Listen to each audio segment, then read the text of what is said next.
ಖಾಲಿ ಸಿಪ್ಪೆ ತೋರಿಸ್ತಾ ಇದ್ದೀನಿ, ಏನೋ ಅನ್ಕೋಬೇಡಿ. ತರಿಸಿದ್ದೆ ಬಿಗ್ ಬಾಸ್ಕೆಟಿಂದ, ಅದೇನು ಅಂತ ಅದನ್ನು ಕೂಡ ತೋರಿಸ್ತೀನಿ ನಿಮಗೆ. 375 ಏನು ಬಾರನೋ ದೇವ್ರೇ. ಇದು ಹೊಡೆದ್ರೆ ಕೈ ಬೆರಳುಗಳೆಲ್ಲ ನೋವು ಬರಲ್ಲ.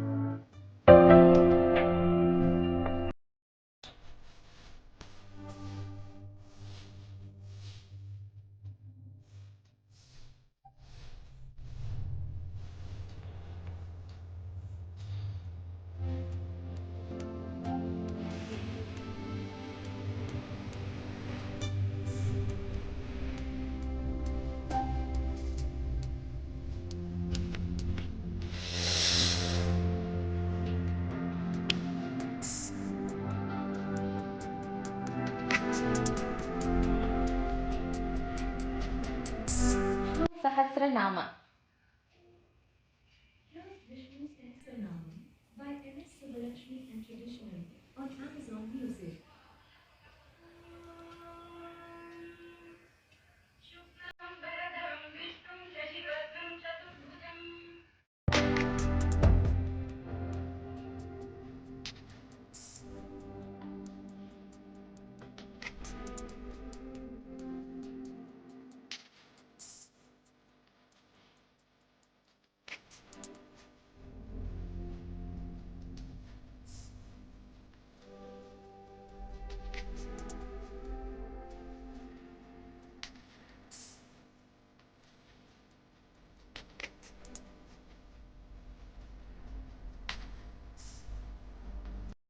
ಈಗ ಲಾಕ್ಡೌನ್ ಆದ ತಕ್ಷಣ ಪ್ಲಾಂಟ್ಸನ್ನು ತೊಗೊಂಬಂದನಲ್ಲ, ಸೊ ಅದನ್ನು ಎಲ್ಲ ಅದರದ್ರ ಜಾಗದಲ್ಲಿ ಇಟ್ಟಿದ್ದೀನಿ. ಅಂದರೆ ಸೆಟ್ ಮಾಡಿ ಇಟ್ಟಿದ್ದೀನಿ, ಎಲ್ಲೆಲ್ಲಿ ಇಡಬೇಕು ಅಂತ ಪ್ಲ್ಯಾನ್ ಮಾಡಿ ಇಟ್ಟಿದ್ದೀನಿ. ಹಾಗೆ ಕೆಲವೆಲ್ಲ ಕವರ್ಗಳಲ್ಲಿ ಹಾಕಿದ್ರು ನರ್ಸರಿಯಲ್ಲಿ, ಸೊ ಅದನ್ನು ತೊಗೊಂಬಂದ ತಕ್ಷಣ ಬೇರೆ ಪಾಟ್ಗಳಿಗೆ ಶಿಫ್ಟ್ ಮಾಡಿ ಎಲ್ಲೆಲ್ಲಿ ಜಾಗದಲ್ಲಿ ಯಾವ್ಯಾವ ಪ್ಲಾಂಟನ್ನು ಇಡಬೇಕು ಆ ಜಾಗದಲ್ಲಿ ಇಟ್ಟಿದ್ದೀನಿ.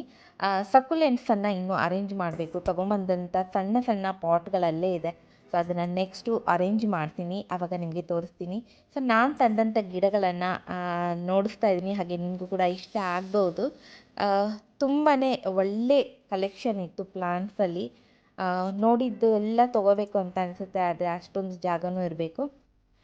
ಸೊ ಸ್ವಲ್ಪ ಸ್ವಲ್ಪ ತೊಗೊಂಡು ಬರೋಣ ಅಂತ ಅಂದ್ಕೊಂಡಿದ್ದೀನಿ. ಹಾಗೆ ಬಿಸಿಲು ಜಾಸ್ತಿ ಬರದೇ ಇರೋದ್ರಿಂದ ಶೇಡೆಡ್ ಪ್ಲಾಂಟ್ಸನ್ನೇ ತೊಗೊಂಡಿದ್ದೀನಿ. ಅಂದರೆ ಇಂಡೋರ್ ಪ್ಲಾಂಟ್ಸ್ ಅಂತ ಏನು ಹೇಳ್ತಾರೆ ಅದನ್ನೇ ತೊಗೊಂಡಿದ್ದೀನಿ. ಬಿಸಿಲು ಇಲ್ಲದೆ ಹೋದರೂ ಬರುವಂಥ ಪ್ಲಾಂಟ್ಸ್. ಇದೆಲ್ಲ ಸಕ್ಯುಲೆಂಟ್ಸು. ಇದನ್ನ ಅರೇಂಜ್ ಮಾಡಬೇಕು, ಅರೇಂಜ್ ಮಾಡುವಾಗ ತೋರಿಸ್ತೀನಿ. ಸೊ ಸುಮಾರಾಗಿ ಪ್ಲಾಂಟ್ಸನ್ನು ತೊಗೊಂಬಂದಿದ್ದೆ, ಅದೆಲ್ಲವನ್ನು ನಿಮಗೂ ಕೂಡ ತೋರಿಸಿದ್ದೀನಿ. ಸೊ ನಿಮಗೂ ಕೂಡ ಇಷ್ಟ ಆಗಿರುತ್ತೆ. ಯಾರಿಗೆ ತಾನೇ ಗಿಡಗಳು ಇಷ್ಟ ಆಗಲ್ಲ?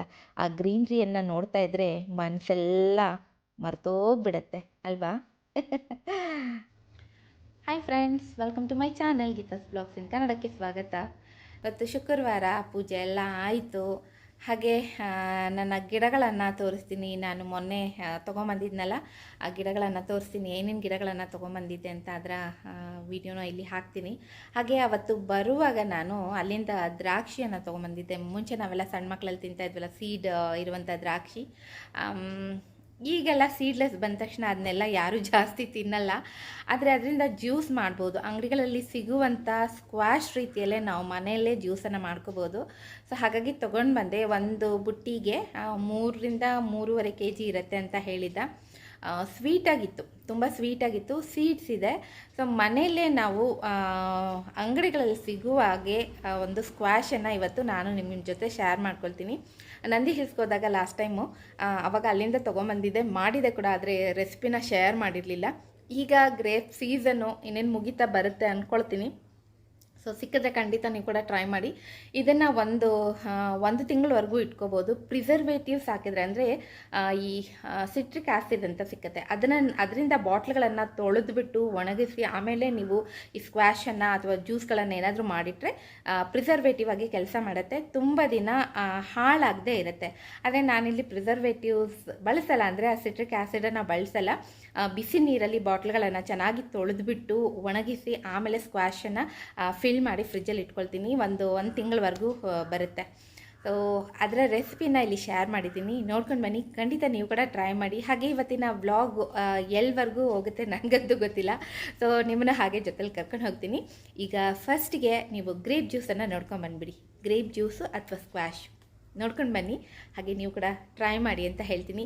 ಅದಕ್ಕೂ ಮುಂಚೆ ಯಾರೆಲ್ಲ ನನ್ನ ಚಾನಲ್ನ ಸಬ್ಸ್ಕ್ರೈಬ್ ಮಾಡದೆ ನೋಡ್ತಾ ಇದ್ದರೆ ಪ್ಲೀಸ್ ಸಬ್ಸ್ಕ್ರೈಬ್ ಮಾಡ್ಕೊಳ್ಳಿ. ಹಾಗೆ ವಿಡಿಯೋನ ಆದಷ್ಟು ಲೈಕ್ ಮಾಡಿ, ಕಮೆಂಟ್ ಮಾಡಿ, ಶೇರ್ ಮಾಡಿ, ಪಕ್ಕದಲ್ಲಿ ಬರೋ ಬೆಲ್ ಐಕನ್ನ ಮರಿದೆ ಕ್ಲಿಕ್ ಮಾಡಿ ಅಂತ ಹೇಳ್ತಾ ಈಗ ಬನ್ನಿ ಗ್ರೇಪ್ ಜ್ಯೂಸು ಅಥವಾ ಸ್ಕ್ವಾಶ್ ಹೇಗೆ ಮಾಡೋದು ಅಂತ ತೋರಿಸ್ತೀನಿ. ಈಗ ನಾನು ದ್ರಾಕ್ಷಿ ಗೊಂಚಲಿಂದ ದ್ರಾಕ್ಷಿನೆಲ್ಲ ಬಿಡಿಸಿ ಒಂದು 4 ಸಾರಿ ಚೆನ್ನಾಗಿ ತೊಳೆದು ಇಟ್ಕೊಂಡಿದ್ದೀನಿ. ಈಗ ಇದನ್ನು ಒಂದು ಪಾತ್ರೆಗೆ ಹಾಕಿ ಬೇಯಲಿಕ್ಕೆ ಇಡಬೇಕು. ಸೊ ಸ್ವಲ್ಪನೇ ನೀರನ್ನು ಹಾಕ್ಕೊಂಡು ಇದನ್ನು ಬೇಯಲಿಕ್ಕೆ ಇಡ್ತೀನಿ. ಯಾಕೆಂದರೆ ಇದು ಬೇಯ್ತಾ ತನ್ನ ರಸವನ್ನೇ ಬಿಟ್ಕೊಳ್ಳುತ್ತೆ. ಸೊ ಹಾಗಾಗಿ ಜಾಸ್ತಿ ನೀರು ಹಾಕೋದು ಬೇಡ.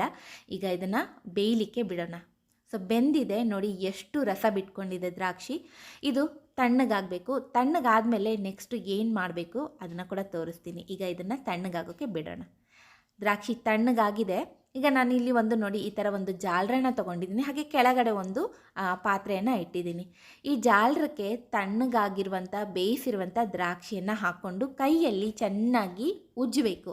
ಉಜ್ಜಿದಾಗ ಏನಾಗುತ್ತೆ, ಪಲ್ಪ್ ಇರುತ್ತಲ್ಲ ಅದೆಲ್ಲ ಕೆಳಗಡೆ ಪಾತ್ರೆಯಲ್ಲಿ ಸ್ಟೋರ್ ಆಗುತ್ತೆ. ಹಾಗೆ ಸಿಪ್ಪೆ ಮತ್ತು ಬೀಜ ಈ ಜಾಲರದಲ್ಲೇ ಉಳ್ಕೊಳ್ಳುತ್ತೆ. ನಮಗೆ ಪಲ್ಪ್ ಬೇಕು, ಸಿಪ್ಪೆ ಹಾಗೆ ಬೀಜ ಅದು ಬೇಡ.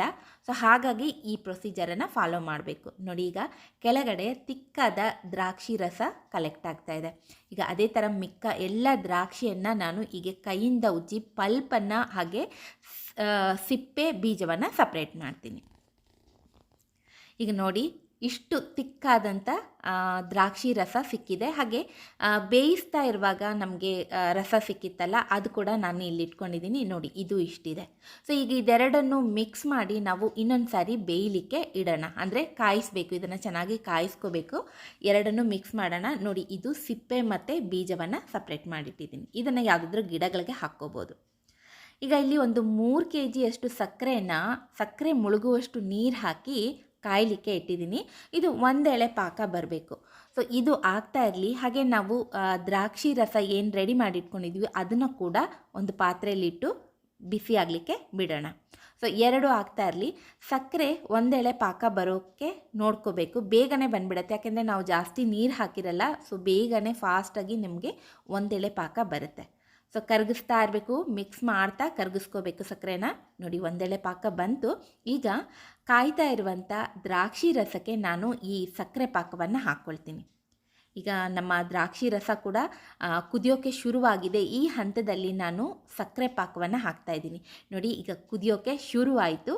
ಈಗ ನಾನು ಗ್ಯಾಸನ್ನು ಆಫ್ ಮಾಡಿಕೊಂಡು ಇದು ತಣ್ಣಗಾದ ಮೇಲೆ ಬಾಟ್ಲುಗಳಲ್ಲಿ, ಅಂದರೆ ಚೆನ್ನಾಗಿ ಒಣಗಿರಬೇಕು, ನೀರಿನ ಅಂಶ ಇಲ್ಲದೇ ಇರುವಂಥ ಬಾಟ್ಲುಗಳಲ್ಲಿ ಸ್ಟೋರ್ ಮಾಡಿ ಫ್ರಿಜ್ಜಲ್ಲಿ ಇಟ್ಕೊಂಡ್ರೆ 1 ತಿಂಗಳು 1.5 ತಿಂಗಳವರೆಗೂ ಆರಾಮಾಗಿ ಬಳಸ್ಬೋದು. ಸಖತ್ತು ಟೇಸ್ಟಿಯಾಗಿರುತ್ತೆ. ಅಂಗಡಿಗಳಲ್ಲಿ ಸಿಗುವಂಥ ಸ್ಕ್ವಾಶ್ಗಿಂತನೂ ಇದು ತುಂಬಾ ರುಚಿಯಾಗಿರುತ್ತೆ. ಹಾಗೆ ನಾವು ಯಾವ ಕೆಮಿಕಲ್ಸ್ ಅಂದರೆ ಪ್ರಿಸರ್ವೇಟಿವ್ಸು ಬಳಸದೆ ಮಾಡಿರೋದ್ರಿಂದ ತುಂಬಾ ಒಳ್ಳೆಯದು ಕೂಡ. ಮಕ್ಕಳಂತೂ ತುಂಬಾ ಇಷ್ಟಪಟ್ಟು ಕುಡಿತಾರೆ.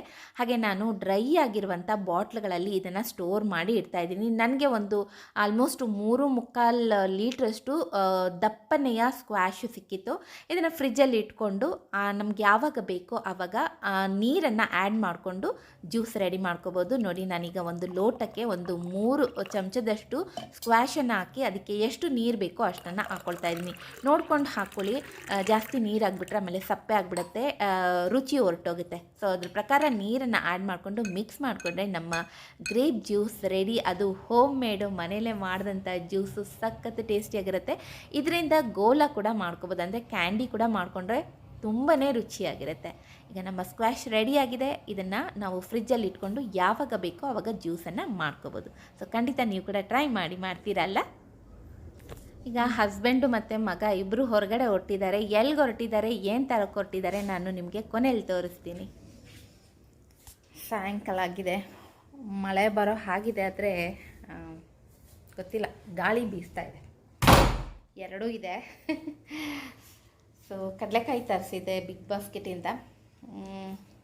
ಹುರಿದಿದ್ದೆ, ಬೇಯಿಸಿರಲಿಲ್ಲ. ಈ ಸಾರಿ ಹುರಿದು ಮಾಡೋಣ ಅಂತ ಮಾಡಿದ್ದೆ, ಚೆನ್ನಾಗಿತ್ತು. ಸೊ ಎಲ್ಲ ತಿಂದಾಯಿತು. ಖಾಲಿ ಸಿಪ್ಪೆ ತೋರಿಸ್ತಾ ಇದ್ದೀನಿ, ಏನೋ ಅನ್ಕೋಬೇಡಿ. ಹಾಗೆ ಇವತ್ತು ಇನ್ನೊಂದು ತರಿಸಿದ್ದೆ ಬಿಗ್ ಬಾಸ್ಕೆಟಿಂದ. ಅದೇನು ಅಂತ ಅದನ್ನು ಕೂಡ ತೋರಿಸ್ತೀನಿ ನಿಮಗೆ. ಒಂದೇ ಒಂದು ನಿಮಿಷ.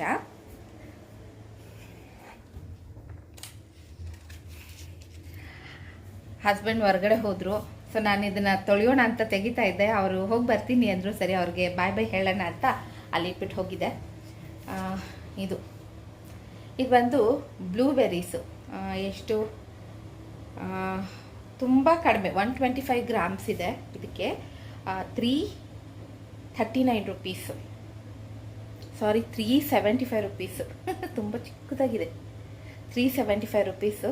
ಆ ಸ್ಪೆಕ್ಸ್ ಬೇರೆ ಇಲ್ಲ, ಸೊ ಹಾಗಾಗಿ ಬ್ಲರಾಗಿ ಕಾಣಿಸ್ತಾ ಇದೆ. 375 ಸೊ ನೋಡಿ ಇಷ್ಟಿದೆ, 125 ಗ್ರಾಮ್ಸು. ಯಾಕೆ ತರಿಸ್ದೆ ಅಂದರೆ ಇತ್ತು ಫ್ರೆಶ್ ಆಗಿ. ಸೊ ಲಿಸ್ಟಲ್ಲಿ ನೋಡುವಾಗ ಇದಿತ್ತು.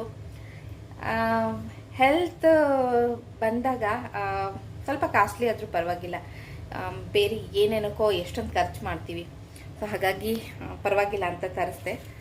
ಟೇಸ್ಟು ನೋಡಿಲ್ಲ ಇನ್ನು.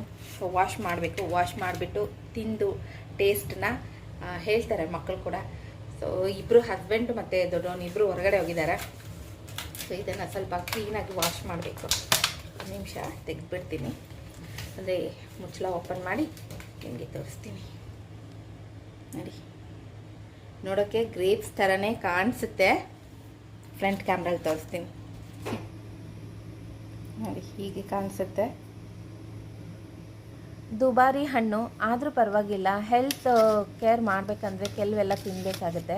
ನಾವು ಚಿಪ್ಸು, ಕೇಕ್ಸು ಅದೆಲ್ಲ ತಿನ್ನೋದಕ್ಕಿಂತ ಇದು ಬೆಸ್ಟ್. ಎಲ್ಲಪ್ಪ ಆಗ್ತೀಯಾ ಇದನ್ನ? ಎಷ್ಟಾಯಿತು ಅಮೌಂಟು? 4,000. ಇಬ್ಬರು ಹೋಗಿ ಡೆಕಥಲಾನ್ ಮಾಲಿಂದ ಇದನ್ನು ತೊಗೊಂಬಂದಿದ್ದಾರೆ. ಬಾಕ್ಸಿಂಗ್ ಬ್ಯಾಗ್ ಅಂತೆ. ತುಂಬ ದಿನಗಳಿಂದ ಕೇಳ್ತಾ ಇದ್ದ ನನಗೆ ಈ ಥರದ್ದೊಂದು ಬ್ಯಾಗ್ ಬೇಕು ಅಂತ. ಈಗ ರೂಮಲ್ಲಿ ಫ್ಯಾನ್ನ ತೆಗೆದುಬಿಟ್ಟು ಇದನ್ನು ಹಾಕ್ಕೋಬೇಕು. ಸೊ ಅಷ್ಟೊಂದು ನಾನು ನಿಮಗೆ ತೋರಿಸಿದ್ದೀನಿ ಅವನ ರೂಮು. ಮಿನಿ ಜಿಮ್ ಅಂತಲೇ ಹೇಳಿದ್ದೀನಿ. ಸೊ ಅದಕ್ಕೆ ಈಗ ಇದು ಒಂದು ಆ್ಯಡ್ ಆಗುತ್ತೆ. ಸೊ ಗಂಡು ಮಕ್ಕಳಿಗೆ ನೋಡಿ ಇದೆ ಬಾಡಿ ಬಿಲ್ಡ್ ಮಾಡ್ಕೊಳ್ಳೋದು ಒಂದು ಕ್ರೇಜ್ ಇರುತ್ತೆ. ಅದು ನನ್ನ ದೊಡ್ಡ ಮಗನಿಗೆ ಸ್ವಲ್ಪ ಜಾಸ್ತಿನೇ ಇದೆ. ತುಂಬ ವೆಯ್ಟ್ ಇದೆ. ಇದನ್ನು ಎತ್ತೋಕ್ಕೂ ಆಗಲ್ಲ. ಅದು ಹೇಗೆ ಯೂಸ್ ಮಾಡ್ತಾನೆ ಗೊತ್ತಿಲ್ಲ. ಈಗ ಇದನ್ನು ಫಿಕ್ಸ್ ಮಾಡಿದ ಮೇಲೆ ನಾನು ನಿಮಗೆ ತೋರಿಸ್ತೀನಿ. ಫಿಕ್ಸ್ ಮಾಡುವಾಗ ಸುಮಾರು ಕೆಲಸ ಇರುತ್ತೆ. ಸೊ ಅಷ್ಟೊಂದು ಡೀಟೇಲಾಗಿ ತೋರ್ಸೋಕ್ಕಾಗಲ್ಲ. ಹಂಗಿದೆಯಾ ಅಪ್ಪ? ಇದು ನನ್ನ ಕೈಯಲ್ಲಿ ಎತ್ತಕ್ಕಾಗತ್ತಾ ನೋಡೋಣ. ಅಮ್ಮೋ ಬೋ, ಏನು ಬಾರನೋ ದೇವ್ರೇ. ಕೈಯಲ್ಲೇ ಎತ್ತಕ್ಕಾಗ್ತಾ ಇಲ್ವಲ್ಲೋ, ಅಷ್ಟೊಂದು ಹೆವಿ ಇದೆ. ಈಗ ಅಲ್ಲಿ ಫ್ಯಾನ್ ತೆಗೆದ್ಬಿಟ್ಟು ಅಲ್ಲಿ ಇದನ್ನ ಹಾಕೊಳ್ಳೋದಾ? ಇದನ್ನ ಹೊಡೆದ್ರೆ ಕೈ ಬೆರಳುಗಳೆಲ್ಲ ನೋವು ಬರಲ್ವಾ? ನೋಡಿ, ಕೊನೆಗೆ ಫಿಕ್ಸ್ ಮಾಡಿ ಆಯಿತು. ಅಪ್ಪ ಮಗ ಇಬ್ಬರು ಸೇರಿಕೊಂಡು ತಗೊಂಬಂದು ಫಿಕ್ಸ್ ಮಾಡಿ ಆಯಿತು. ಈಗ ರೂಮ್ ನೋಡಿ ಈ ಥರ ಕಾಣಿಸುತ್ತೆ.